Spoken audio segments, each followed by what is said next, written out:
Before you settle into sleep this evening,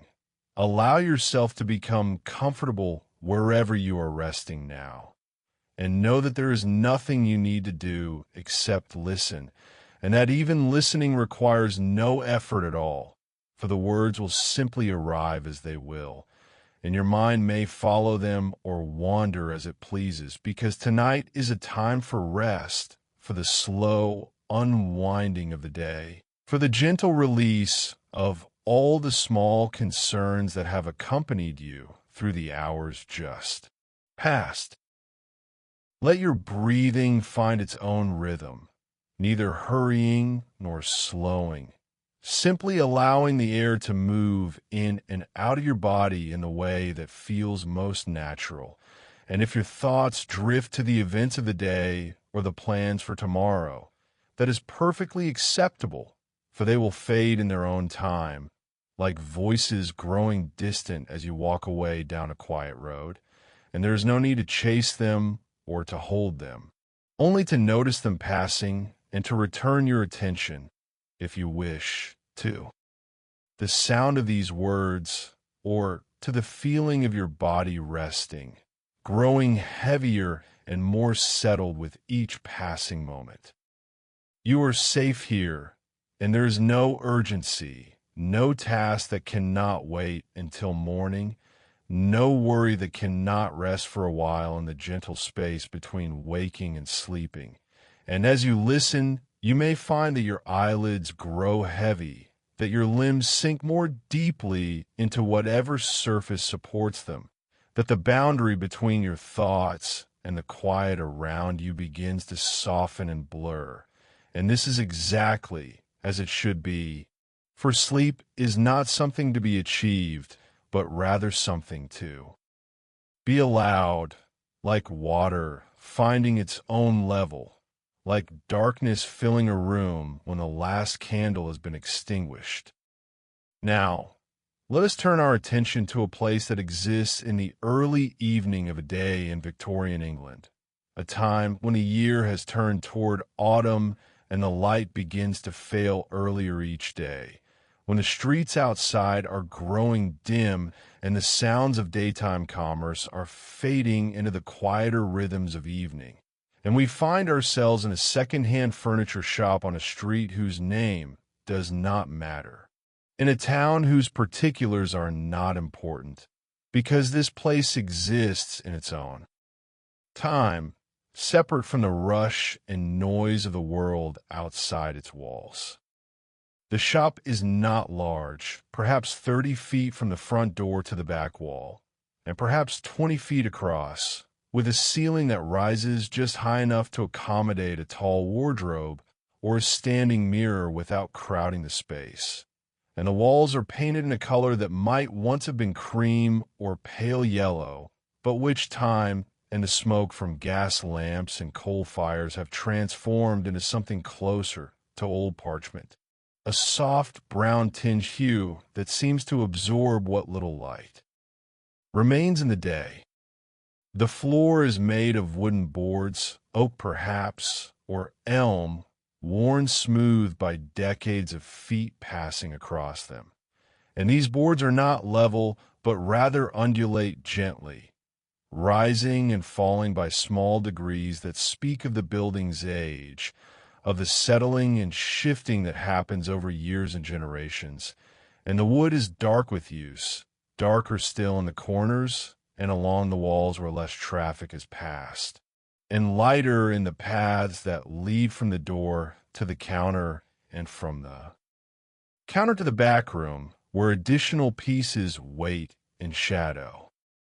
A counter stands near the front of the shop, positioned to one side of the entrance so that it does not block the view of the window display. And this counter is itself a piece of furniture that might have been sold here at some earlier time, a heavy oak construction with a surface scarred by the marks of countless transactions, small gouges where coins have been scraped across the wood, ink stains where receipts have been written, the faint circular marks left by teacups set down and forgotten. And behind this counter stands a simple stool, painted black, its seat worn to pale wood where the proprietor sits during the quieter hours of the day. The window at the front of the shop is large, designed to display the wares within and to draw the attention of those passing in the street. And today, it holds an arrangement of smaller items that have been carefully positioned to catch the eye without overwhelming the viewer. A carved wooden box with brass hinges, a porcelain vase with a pattern of blue flowers, a framed mirror with an ornate gilded edge that has lost much of its gilt but retains a certain tarnished elegance, a small table with turned legs, and upon this table an oil lamp with a glass chimney, unlit, waiting. The gaslight that illuminates the shop has been fitted to a bracket on the wall behind the counter, and it burns with a steady yellow flame that casts more shadow than light,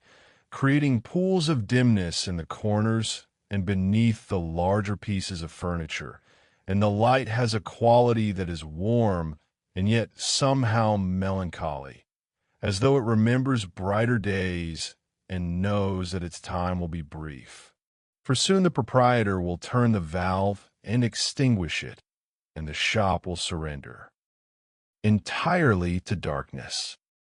The proprietor himself is a man of middle years, perhaps 50 or perhaps 60, with hair that has gone mostly to gray and a face that bears the lines of long acquaintance with work and worry, though his expression now, as the day draws toward its close, is one of quiet absorption rather than concern, and he moves through the shop with the slow deliberation of someone who knows every surface and every object by touch as well as by sight, who could navigate these spaces in complete darkness if required. He wears a waistcoat of dark wool over a collarless shirt that was white when the week began, but which has now taken on the grayish hue that come from days of wear and the soot that settles on everything in the city, and his sleeves are rolled to the elbow, revealing forearms that are lean and corded with the muscle that comes from moving heavy furniture, from lifting and shifting and arranging the pieces that pass through his hands. And his hands themselves are large and capable, with broad palms and long fingers that are stained with the oils and dust of his trade. The last customer departed perhaps 20 minutes ago, a woman looking for a small chest of drawers for her daughter's room, and she spent a long time examining a piece near the back of the shop, running her hands over the wood,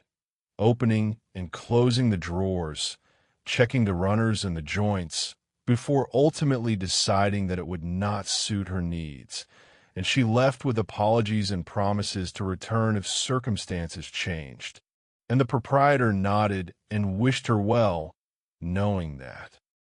she likely would not return, but bearing her no ill will for the time she had taken. Now he stands near the center of the shop, a cloth in his hand, and he wipes down the surface of a dining table that came in 3 days ago from a house in the better part of town, a substantial piece made of dark mahogany with a surface that shows the ghostly rings where hot dishes were once placed without protection. And he works methodically, moving the cloth in long, slow strokes that follow the grain of the wood. And the action is not one of cleaning so much as of acknowledgement, of touching each piece and knowing it, of understanding what it is and what it might become in another home. The table stands on thick legs that end in carved feet, and these feet are shaped like the paws of some large animal, a lion perhaps, though the carving is worn enough that the details have softened into suggestion rather than declaration. And beneath the table a leaf rests against the wall, an extension that would allow the table to accommodate more diners, more conversation, more of the life that once flowed around it, and which may flow around it again, in another place, in another time. He moves from the table to a set of 4 chairs that stand nearby, not a match set, but close enough in style and proportion that they might pass for one. And each chair is different in small ways. One with arms slightly more worn than the others, another with a back rail that sits a fraction higher, a third with a seat that has been recovered in fabric that does not quite match the others, and he examines each one, checking the joints, the stability of the legs, the condition of the upholstery, noting what will need attention before they can be sold. The fabric on the seats is a dark green velvet that is faded unevenly, brighter in the centers where has occurred and darker along the edges where hands have gripped and bodies have risen and sat countless times, and the nap of the velvet has been pressed flat in places, creating patterns of light and shadow that shift as he moves around the chairs, and he runs his hand across one of the seats, feeling the texture, the slight roughness where the fabric has begun to wear through, and he makes a mental note to recover this one before putting it out for sale. There is a cabinet against the far wall, a piece that has been in the shop for several weeks now, tall and imposing with glass-fronted doors that reveal shelves within, and these shelves are empty now, waiting for whatever china or glassware or books the next owner might choose to display. And the wood of the cabinet is a rich reddish brown, probably mahogany or perhaps a particularly fine piece of walnut, and it has been well cared for in its earlier life, the surface still holding it deep, luster despite the years. He pauses before this cabinet, studying it in the dimming light, and he sees the small imperfections that another eye might miss, a scratch along one door frame where something was dragged across it, a slight gap where one of the doors does not quite meet the other, a small chip missing from the corner of the top, and these flaws do not diminish the piece in his estimation, but rather give it character, evidence of its history, of the life it has lived before arriving here. The shop contains perhaps 24 pieces of furniture in varying sizes and states of repair, some fine enough to have graced a wealthy home, others more humble, the sort of thing that might have furnished a clerk's sitting room or a shopkeeper's bedroom, and they stand together in a companionable silence, chair beside, table beside, wardrobe beside settee, each waiting for the person who will see value in it, who will imagine it in their own home and be willing to part with the necessary coins to make that imagination real. A settee rests against the wall to the left of the entrance, upholstered in a fabric that might once have been burgundy, but which has faded to a muted rose color, and the settee has carved wooden arms and legs in a style that suggests it was made sometime in the middle years of the century, when ornamentation was valued and comfort was beginning to matter as much as appearance. And the cushions have compressed over time so that they no longer spring back when pressed, but rather hold the impression of whoever last sat upon them. He walks to the settee and adjusts one of the cushions, plumping it slightly, though he knows the effort will make little difference. And then he steps back and regards it with the practiced eye of someone who has seen hundreds of similar pieces,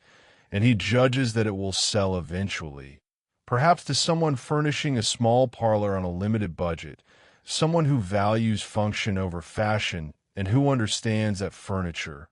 like people, bears the marks of its passage through time. The light from the window has diminished noticeably in the minutes since the last customer left. The sky outside, turning from pale gray to a deeper shade that speaks of approaching evening. And soon it will be time to close the shop, to secure the door and shutter the window and retreat to the rooms above, where he lives alone with a cat that tolerates his presence and a collection of books that he reads by lamplight before sleep. But there is no hurry, not yet. And he continues his slow circuit of the shop, pausing here to straighten a small side table, there to adjust the position of a wooden box on a shelf, and his movements are unhurried, almost meditative, as though this end-of-day ritual is as important as the business of buying and selling, as though the furniture requires this attention, this acknowledgement of its presence and its worth. A wardrobe stands in the back corner, too large to fit comfortably anywhere else, and it is a massive piece, constructed of oak that has darkened with age until it is nearly black, and the doors are carved with panels that depict what might be flowers or might be abstract designs. It is difficult to tell. And when he opens one of the doors to check the interior, the hinges give a low creak that echoes slightly in the quiet shop. The inside of the wardrobe smells of old wood and lavender, a scent left by sachets that some previous owner placed on the shelves to keep moths away, and the shelves themselves are deep and solid, fitted with brass rails for hanging garments. And he runs his hand along one of these rails, feeling the smooth, cold metal,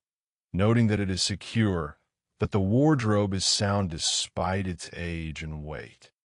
He closes the door, and it settles into place with a soft thud, and he moves on to a chest of drawers that sits nearby, a simpler piece than the wardrobe, made of pine that has been painted white at some point in its history, though the paint has chipped and yellowed, so that the original wood shows through in places, creating an unintentional pattern that is not without its own appeal, and he opens each drawer in turn, checking that they slide smoothly, that the bottoms are solid, that the handles are secure. The drawers smell of old paper and dust, a dry papery scent that is not unpleasant. And in one drawer he finds a scrap of newspaper that has been used as a liner, and he lifts it out and examines in the gaslight, seeing that it is a page from several years ago, announcing some long-forgotten event, and he folds it carefully and sets it aside, thinking that he will dispose of it later, though he knows he may forget, and it may remain on the counter for days. The rhythm of his movements has slowed even further as the light continues to fade, and there is something restful in this gradual winding down of the day, in the way that urgency falls away and leaves only the simple actions of touching and arranging and observing, and the shop seems to breathe with him, the furniture settling slightly as the temperature drops, the wood contracting with small sounds that are almost beneath the threshold of hearing, tiny creaks and sighs that speak of age and use. He returns to the counter and leans against it, looking out at the assembled furniture with an expression that might be satisfaction or might simply be tiredness, and his gaze moved from piece to piece without hurrying,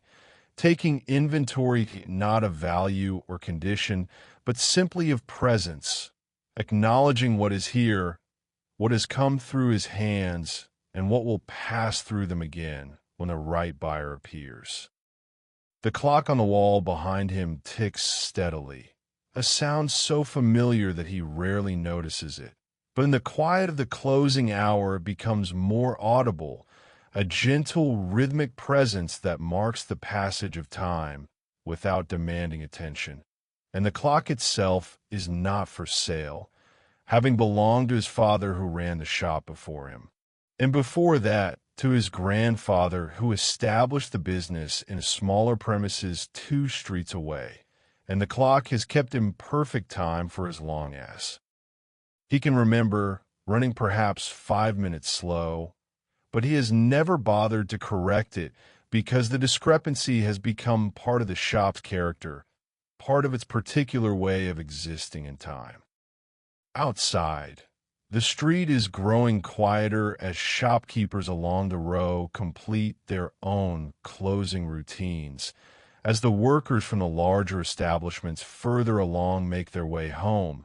as the business of the day gives way to the business of evening, which is mainly the business of rest, of returning to familiar rooms and familiar faces, of the meal and the fire and the slow descent towards sleep. He can hear, very faintly, the sound of a cart passing, the iron-rimmed wheels rattling over the cobblestones, and then the sound fades, and there is only the quiet again, broken occasionally by a voice raised in greeting somewhere down the street, or the bark of a dog, or the distant whistle of a train pulling into the station 3 blocks to the north, sounds that are part of the fabric of the evening, woven into the texture of the hour. He pushes himself away from the counter and walks to a small writing desk that stands near the window, a delicate piece made of some pale wood, possibly ash or beech, with slender legs and a surface that lifts to reveal compartments for paper and pens and the various implements of correspondence. And the desk is one of his favorites among the current inventory. Not because it is particularly valuable, but because it is well made and thoughtfully designed, with each compartment perfectly sized for its intended purpose, and he imagines it in use. Imagine someone sitting before it in the morning light, writing letters to distant friends or keeping household accounts, and the image pleases him. The surface of the desk is inlaid with a darker wood in a simple geometric pattern, bands that run along the edges and meet at the corners, and the inlay is slightly raised, creating a texture that he traces with his fingertips, following the lines without thinking, simply feeling the craftsmanship, the care that went into creating something that was both useful and beautiful, and he wonders about the person who made it, whether they worked alone in a small workshop or as part of a larger establishment, whether they are still living or have long since passed, leaving only their work to speak of their skill and their patience. There is a mirror hanging on the wall opposite the window, a large piece in a dark wooden frame, and he catches sight of himself in it as he moves past, a figure in dim light, features softened by shadow, and he pauses to look at his reflection, not out of vanity, but simply because the mirror is there and the movement has drawn his eye, and he sees a man who looks older than he feels, hair more gray than he remembers it being, lines around the eyes and mouth that have deepened over the years. And he regards this image with neither pleasure nor dismay, but with a kind of neutral acceptance, recognizing that this is who he is now, in this moment, in this place.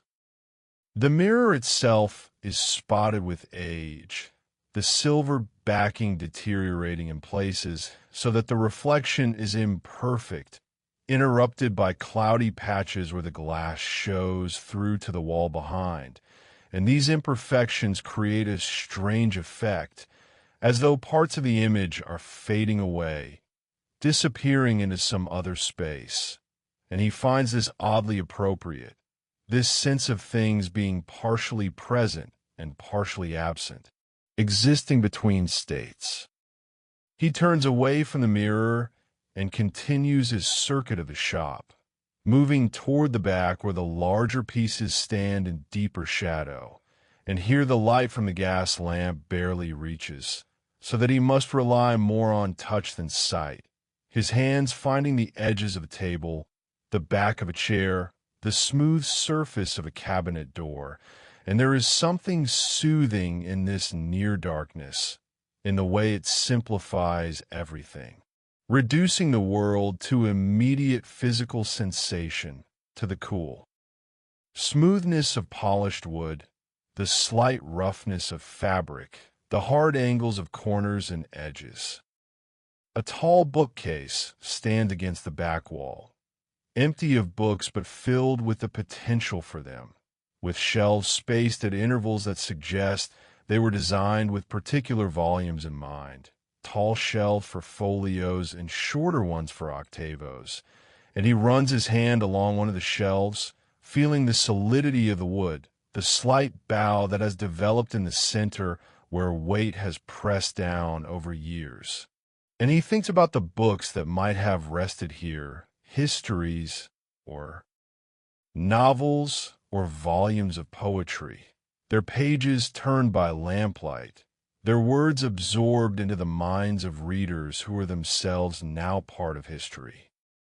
The bookcase is made of a rich dark wood, walnut most likely, with glass doors that are meant to protect the books from dust, and the glass is wavy and imperfect, hand-blown rather than manufactured, and it distorts the view of what lies behind it,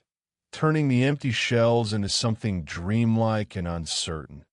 And he opens one of the doors, and it swings with a whisper of hinges that have been kept properly oiled. And he closes it again, hearing the soft click of the latch, satisfied that the piece is sound. Beside the bookcase, there is a small table with a single drawer, a humble piece of uncertain age and provenance, the sort of thing that might have stood in a servant's room or beside a bed in a boarding house. And it is not a remarkable piece by any measure. The wood is plain pine, the construction is simple, the finish is worn, but it is sturdy and functional, and it will serve someone well. And he values it for these qualities rather than for any beauty or distinction. He pulls open the drawer and finds it empty except for a few wood shavings and a button, a plain bone button, such as might have come from a shirt or a child's dress. And he picks up the button and examines it in the dim light, turning it between his fingers, wondering briefly about its history, about the garment it once fastened and the person who wore that garment. But these are questions without answers, and he sets the button back in a drawer and closes it, the wood sliding smoothly on the runners. The temperature in the shop has dropped as the day has faded, the warmth that accumulated during the hours of business gradually dissipating, and he can feel the coolness now on his exposed forearms, a gentle chill that is not yet uncomfortable, but which reminds him that winter is approaching, that soon it will be necessary to keep the small stove burning in the corner, the one that heats the shop inadequately but provides at least some measure of comfort against the cold. The stove itself stands near the back, a cast iron construction with a pipe that rises to the ceiling and exits through the wall,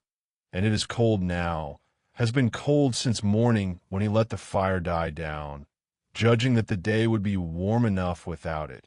and he considers whether to lay a fire for tomorrow, but decides against it, thinking that there is time enough for that in the morning. And the wood and coal rest in their scuttle beside the stove, waiting. He makes his way back toward the front of the shop, passing a round table with a pedestal base. And on this table sits a lamp, an oil lamp with a glass chimney, similar to the one in the window display, but older, more used, and he pauses to check the oil level in the reservoir, seeing that it is nearly full, and he adjusts the wick slightly, though the lamp is not lit, simply performing a maintenance that has become habit, ensuring that everything is ready should the lamp be needed. There are chairs scattered throughout the shop,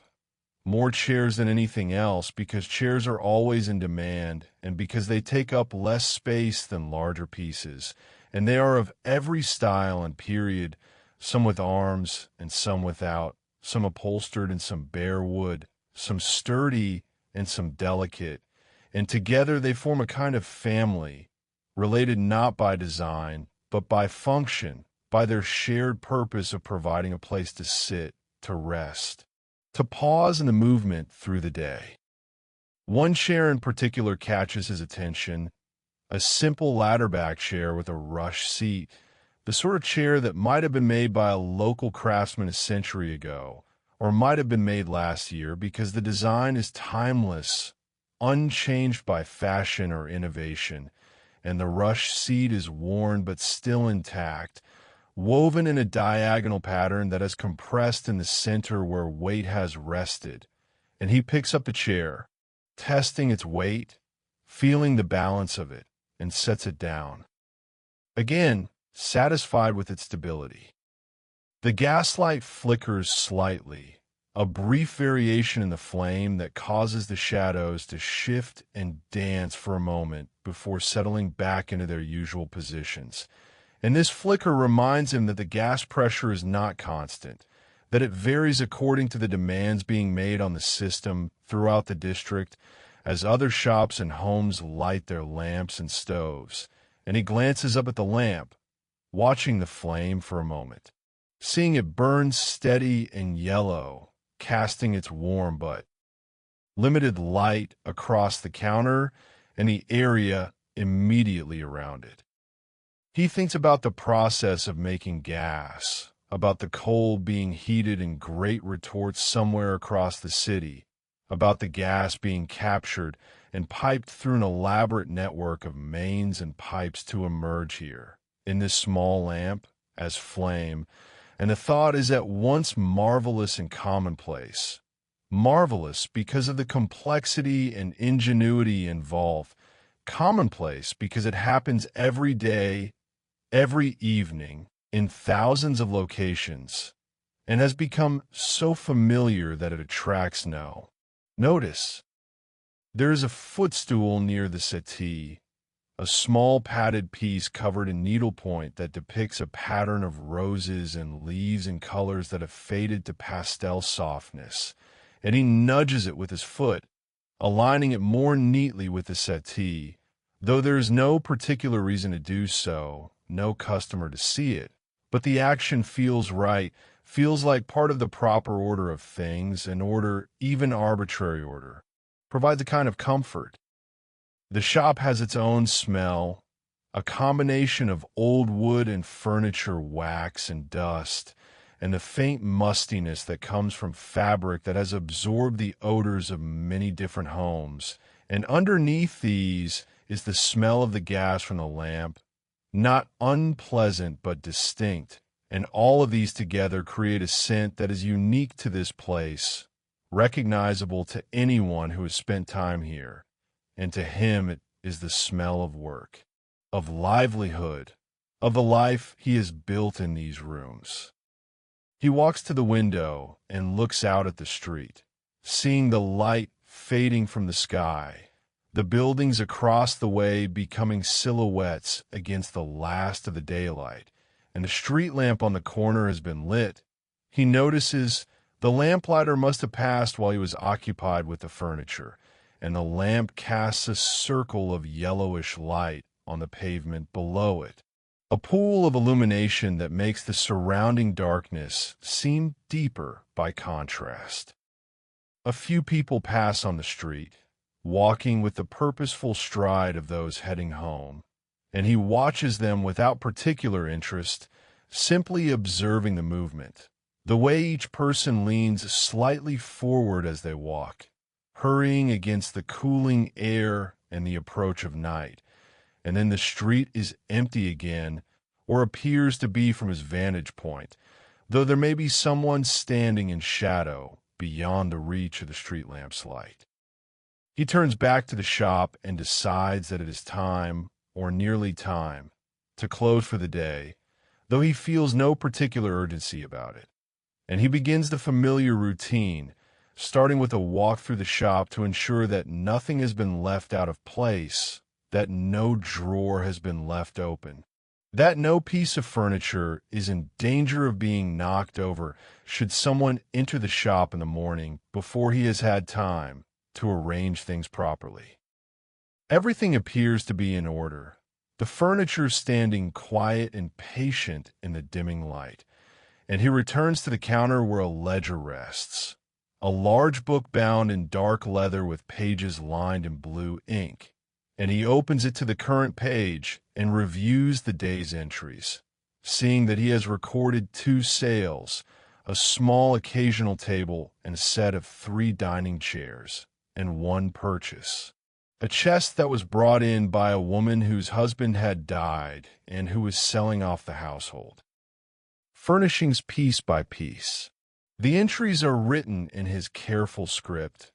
each line noting the item, the price, and the name of the buyer or seller, and the page is only partially filled. There is room for more entries, and he wonders briefly whether tomorrow will be busier or quieter than today. But this is idle wondering. There is no way to know, and the wondering itself is more habit than genuine curiosity. He closes the ledger and places it in the drawer beneath the counter. And in the same drawer, there's a cash box, a metal box with a lock. And he opens it and counts the coins within, not because he mistrusts his earlier counting, but because the action is part of the closing routine, and the coins clink softly as he stacks them by denomination: copper pennies and halfpennies, silver threepences and sixpences and shillings, and a single half-crown that catches the lamplight and gleams. The total is modest, enough to cover the day's expenses with a small profit remaining, and he records the amount in a separate notebook that he keeps for this purpose. And then he locks the cash box and places it in the drawer and locks the drawer as well, pocketing the key. And this sequence of actions, performed in the same order every evening, has a kind of ceremonial quality, marking the transition from business to rest. He removes his apron, a canvas apron that he wears during the day to protect his clothes from dust and dirt,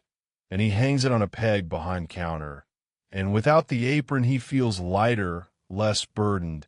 as though he has removed not just a garment, but some portion of responsibility, and he rolls down his sleeves and fastens the cuffs, preparing himself for the transition to the rooms above.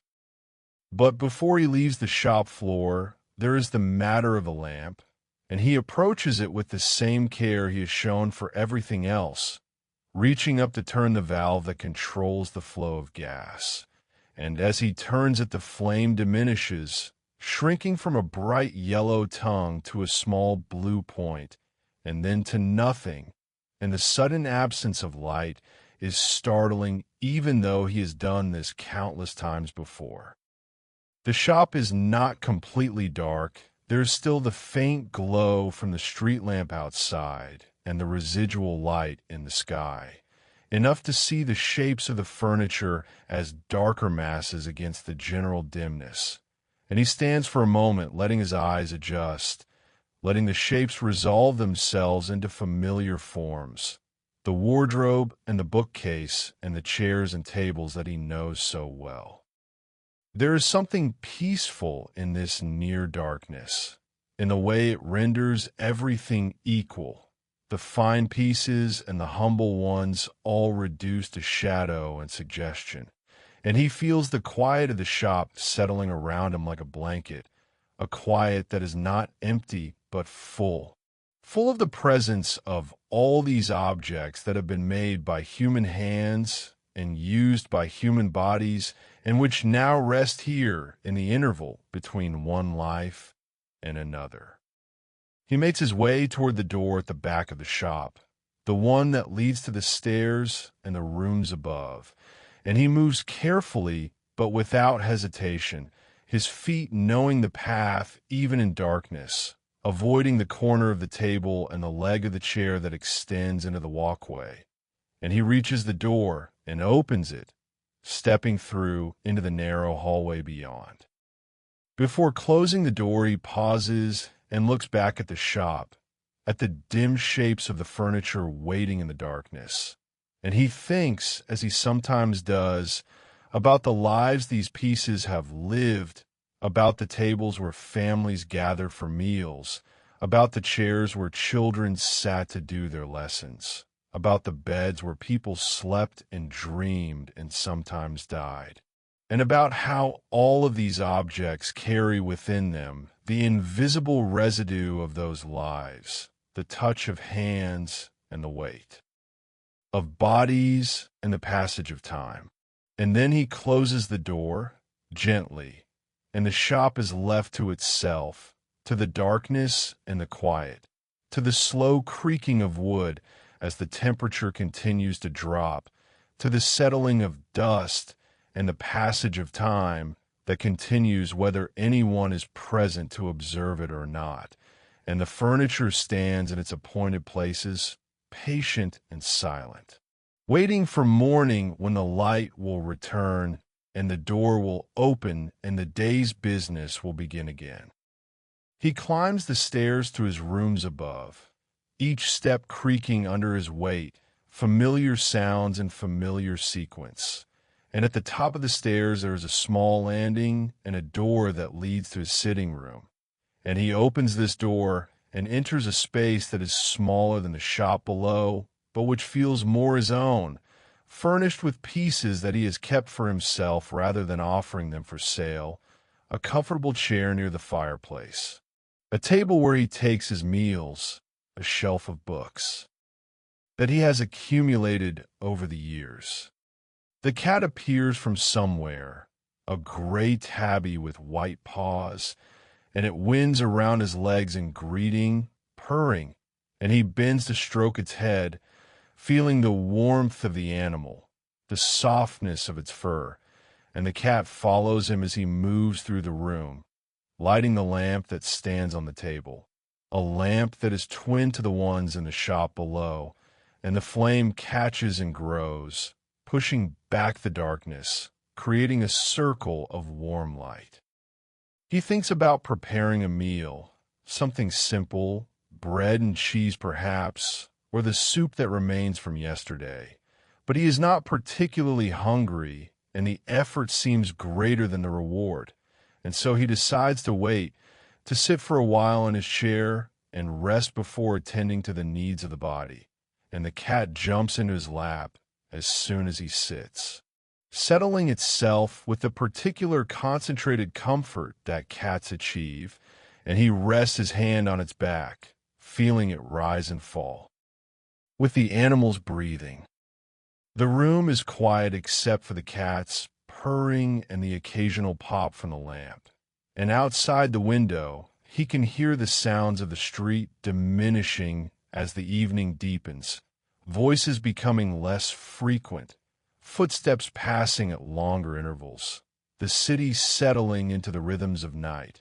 And he sits in his chair with the cat warm on his lap and feels the tiredness of the day beginning to claim him. Not an unpleasant tiredness, but rather a natural weariness that comes from hours of standing and moving and attending to the small details of business. His thoughts drift without direction,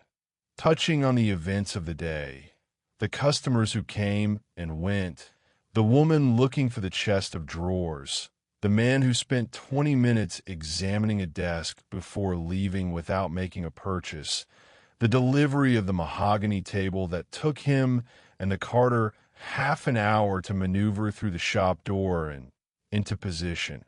And these memories are not vivid, but rather soft and unfocused, like images seen through the wavy glass of the bookcase doors. He thinks about the furniture waiting below in the darkness, each piece with its own history that he will never fully know, and he wonders, not for the first time, about the impulse that leads people to acquire these objects and then to release them,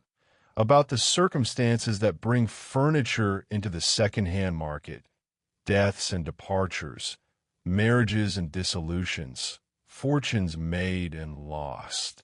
The endless cycle of domestic life with its accumulations and dispersals.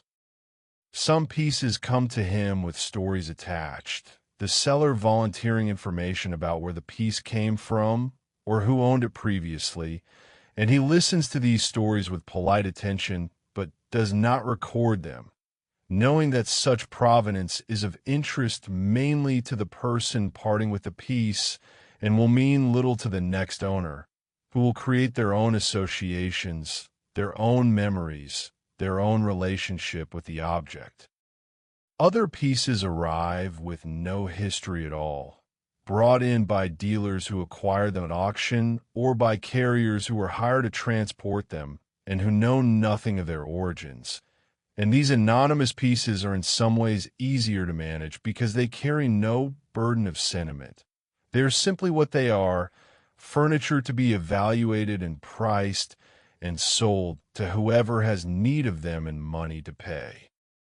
The lamp flame wavers slightly as a draft moves through the room,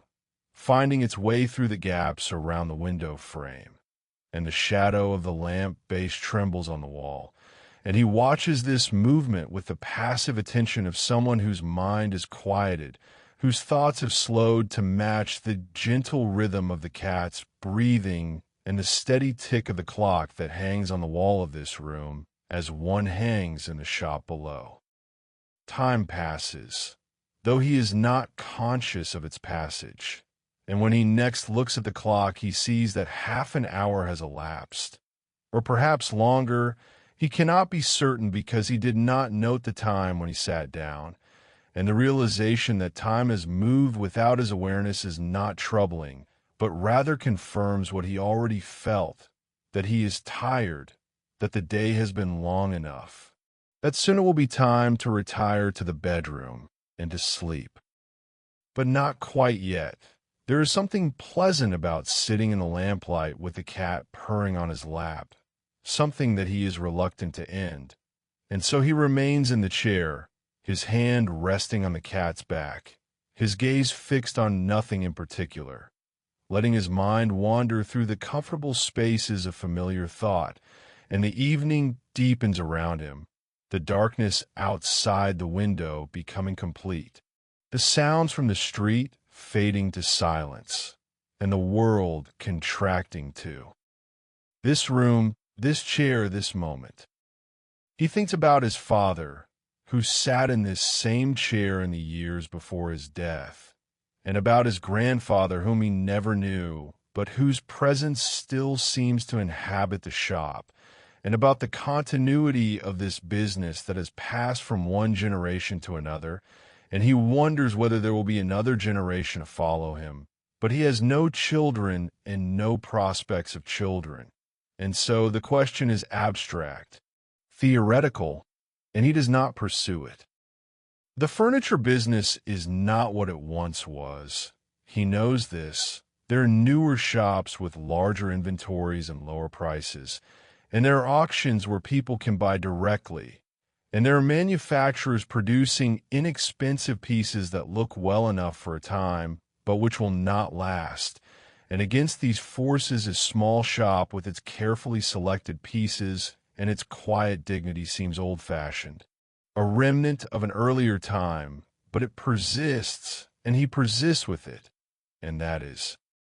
enough. He shifts slightly in the chair, and the cat raises its head, regarding him with half-closed eyes,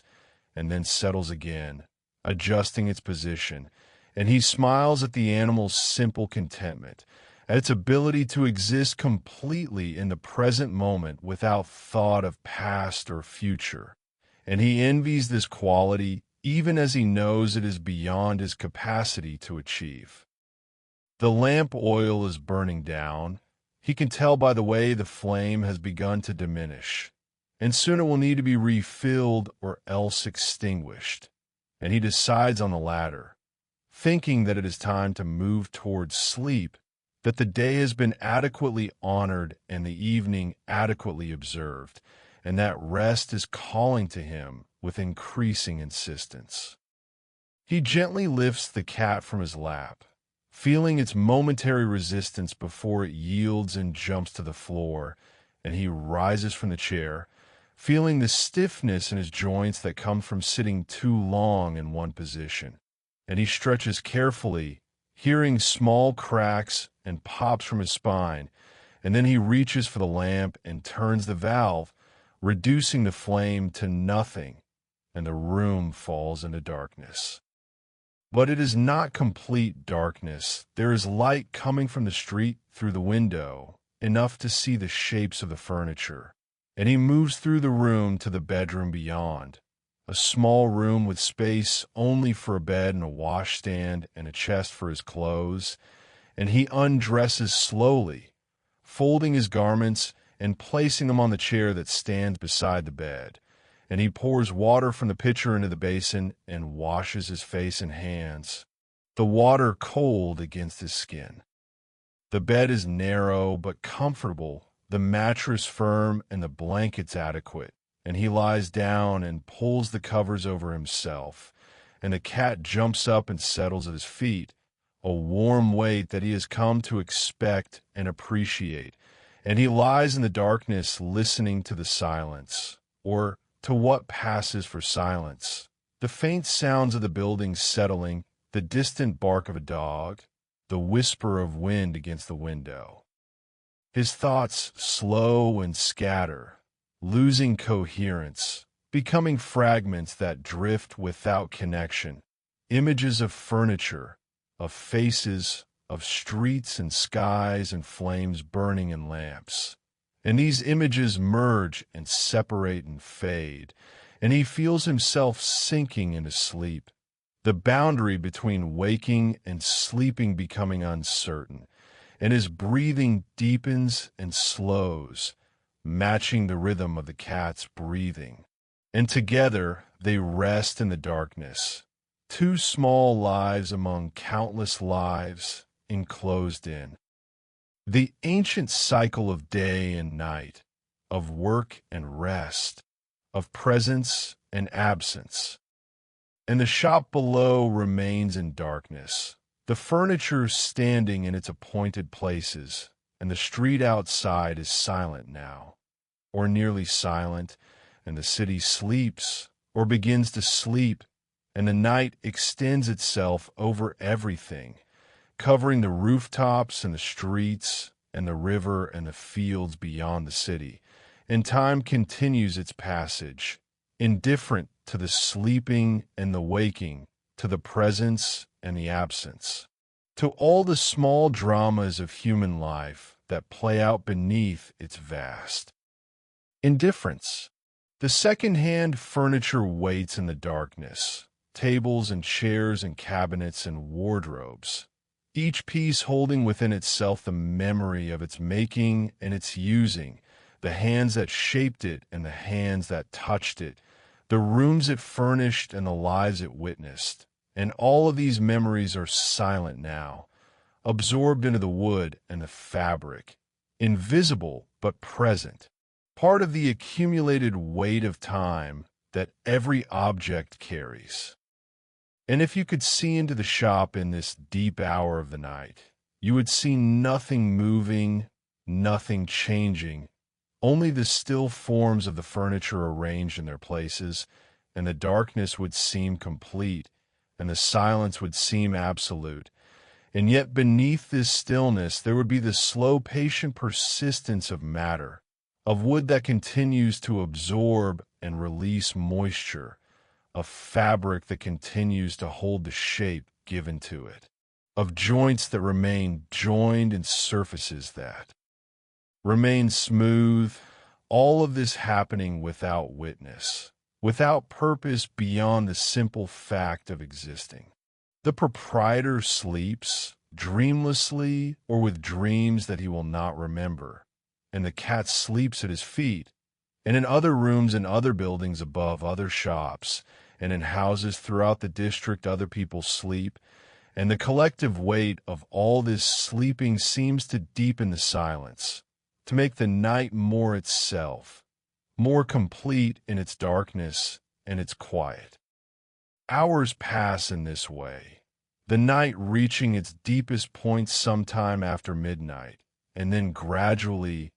imperceptibly, beginning its slow turn toward morning.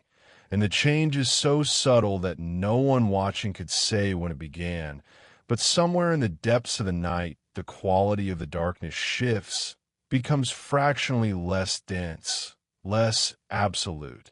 as though somewhere beyond the horizon the sun is beginning its slow climb back toward visibility. But this is still far off this morning, and for now there's only the night and the silence and the sleeping, and the furniture in the shop below continues its patient waiting, knowing nothing of time or change, existing only in the perpetual present of objects, And if furniture could be said to rest, then it rests now, relieved of the day's burden of being looked at and evaluated and handled, returned to this simple state of being, of occupying space, of persisting in form. And somewhere in this deep quiet, in this hour when sleep is deepest and dreams are strangest, there is a kind of peace that descends, not the peace of resolution or completion, but the peace of intermission, of the pause between acts, of the rest between one effort and the next. And this peace settles over the shop and the sleeping man and the sleeping cat and the sleeping city, gentle and complete. The night continues as nights do, moving through its appointed course from evening to midnight to the small hours before dawn, and nothing remarkable happens. No drama unfolds. No crisis emerges. There is only the steady progression of time and the patient endurance of objects and the deep quiet of sleeping lives. And this is enough. This is the substance of which most of existence is made. These long, peaceful intervals between the moments of activity and significance. And if we could rise above the shop and see the whole district, the rows of buildings with their dark windows and their sleeping occupants, and beyond them the city extending in all directions, thousands of buildings and thousands of sleepers, and beyond that the countryside with its scattered farms and villages, all of it resting under the same darkness, all of it held in the same patient silence, we would see that this small shop with its second-hand furniture and its sleeping proprietor is not unique, but rather typical, one instance among countless instances of life continuing in its quiet way. But we need not rise above or look beyond. We can remain here, in this shop, in this darkness, with these particular pieces of furniture in their particular places, and we can let the night continue its work, which is the work of rest and renewal, of allowing the day's activities to settle and fade, of preparing for the next day without knowing or needing to know what that day will bring. The mahogany table rests where it was placed, its surface bearing the faint rings of long-ago dinners, and the chairs stand around it, though not near enough to be called a set, and the wardrobe in the corner contains only emptiness and the faint scent of lavender, and the bookcase with its empty shelves waits for books that may never come, and the settee with its faded upholstery holds the compressed shape of forgotten sitters. And all of these pieces exist together in the darkness, separate, but somehow companionable, sharing the space and the silence.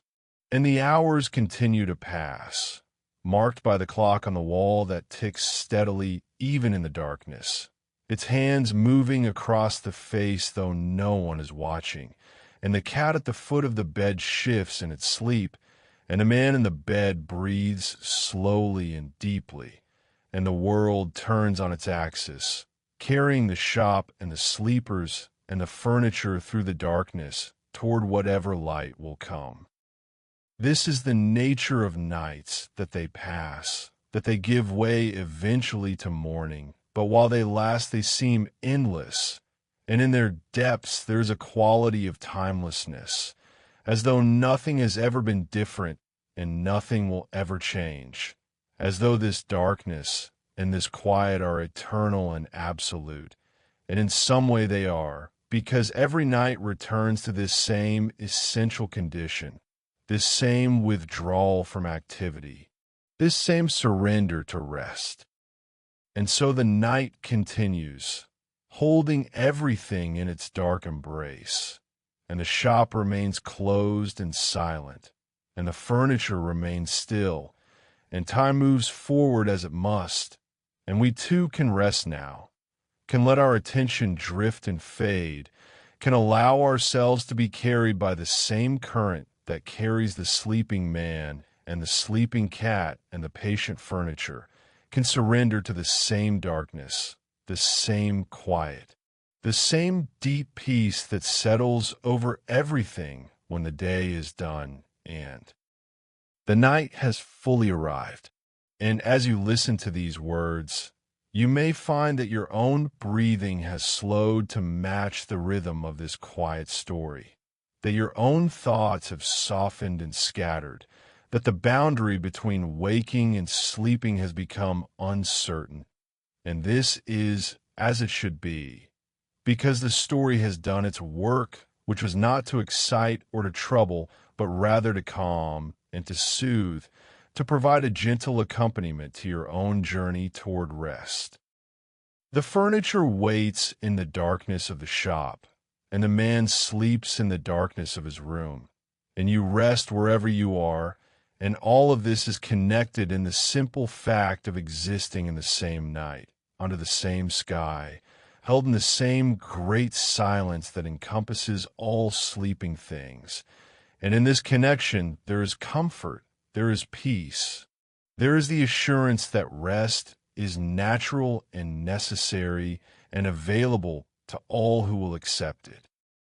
And so let us remain here for a time, in this place of rest, in this hour of quiet, with the furniture standing patient in the darkness and the man sleeping soundly in his bed and the cat warm at his feet.